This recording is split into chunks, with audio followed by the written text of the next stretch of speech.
இருட்டடிப்பு செய்யப்பட்ட கருணாநிதி. சென்ற தலைமுறை சினிமா ரசிகர்களை கேட்டு பாருங்கள். நடிப்பு என்றால் சிவாஜி என்பார்கள், வசனம் என்றால் கருணாநிதி என்பார்கள்.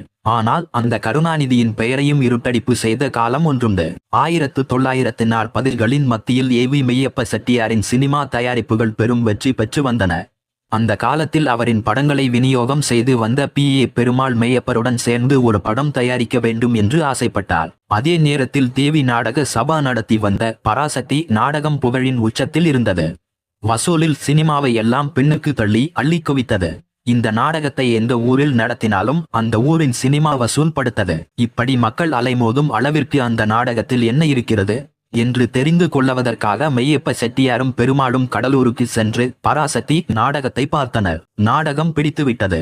உடனே நாடகத்தை எழுதிய பாலசுந்தரத்தை பார்த்து விலை பேசி நாடகத்தை வாங்கி பெருமாளுக்கு கொடுத்தார் செட்டியார். படத்தை அண்ணாதுரை கதை எழுதிய நல்லதம்பி, திரைப்படத்தை இயக்கிய கிருஷ்ணன் பஞ்சுவை கொண்டே பராசக்தி படத்தையும் இயக்க சொன்னார். அண்ணாதுரையைப் போலவே 1-2 படங்களுக்கு வசனம் எழுதி வந்த மு. கருணாநிதியை படத்துக்கு வசனம் எழுத வைப்பது என்று முடிவு செய்தனர். படத்தின் ஹீரோவாக K.R. ராமசாமியை நடிக்க வைக்க செட்டியார் விரும்பினார். ஆனால் பெருமாளோ வேறு விதமாக சிந்தித்தார். அவர் செட்டியாரிடம், நாம் ஏன் ஒரு புது நடிகரை போடக்கூடாது என்றவர். கூடவே வேலூர் சக்தி நாடக சபாவில் நடந்து வரும் விதி நாடகத்தை பார்த்தேன். அதில் கணேசன் என்ற ஒரு பையன் பிரமாதமாக நடிக்கிறான். அவனையே பராசக்தியில் ஹீரோவாக போட்டால் என்ன என்றார். அப்போது விதி நாடகம் திண்டுக்கல்லில் நடந்து கொண்டிருந்தது. செட்டியார் அங்கு சென்று நாடகத்தை பார்த்துவிட்டு திரும்பி வந்தார். என்னவோ அவருக்கு புது நடிகரை நடிக்க வைப்பதில் உடன்பாடு இல்லாமலே இருந்தது. சினிமா என்பது வேறு, நாடகத்தில் நடிப்பதென்பது வேறு. இதுவரை கணேசன் எந்த சினிமாவிலும் நடித்ததில்லை. அப்படிப்பட்ட ஒருவரை நடிக்க வைத்து படம் தோல்வியடைந்தால் என்ன செய்வது? இது நீங்கள் என்னுடன் கூட்டு சேர்ந்து தயாரிக்கும் முதல் படம். வேறு புது பையனெல்லாம் வேண்டாம், ஏற்கனவே நடித்து வருபவர்களை வைத்தே படம் எடுப்போம். எதற்கு ரிஸ்க் என்றார். பெருமாள் விடுவதாக இல்லை, ரிஸ்க் எடுப்போம். கணேசனையே நடிக்க வைப்போம். அவன் பிற்காலத்தில் மிகச்சிறந்த நடிகனாக வருவான். அதை நீங்களும் பார்க்கத்தான் போகிறீர்கள் என்று பிடிவாதமாக இருந்தார். செட்டியார் வேண்டா வெறுப்பாக கொண்டார். பராசக்தி படப்பிடிப்பு தொடங்கியது.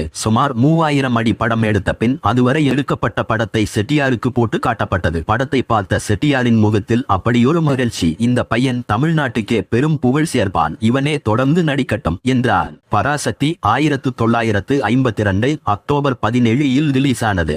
தமிழ் சினிமாவில் பெரும் திருப்பத்தை ஏற்படுத்திய படமாக அது மாறியது. சிவாஜி கணேசன் என்ற மாபெரும் நடிப்பு சகாப்தம் உருவானது. படத்திற்கு கருணாநிதி எழுதிய வசனம் பட்டி தொட்டிகளில் எல்லாம் படுகி. வசனம் என்றாலே அது கருணாநிதிதான் என்ற புது ட்ரெண்ட் தோன்றியது. இப்படி பெயர் பெற்ற கருணாநிதிக்கும் சினிமா துறைக்கே உள்ள இருட்டடிப்பு அனுபவம் ஏற்பட்டுள்ளது.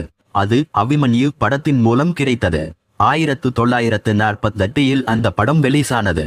படத்திற்கு வசனம் எழுதிய கருணாநிதி முதல் நாள் முதல் காட்சிக்கு சென்று பார்த்தார். தனது பெயர் வரும் என்று ஆவலோடு காத்திருந்தபோது திரைக்கதை வசனம் E.S.A. சாமி என்று வந்தது.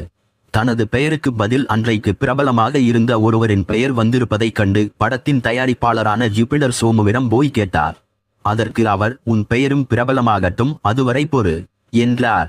வசனத்திற்காகவே பின்னாளில் மிக பெரும் புகழ் பெற்ற கலைஞர் கருணாநிதிக்கே ஆரம்ப காலங்களில் பெயர் இருட்டடிப்பு செய்யப்பட்டது இன்றைய தலைமுறைக்கு தெரியாத ஒரு செய்தி.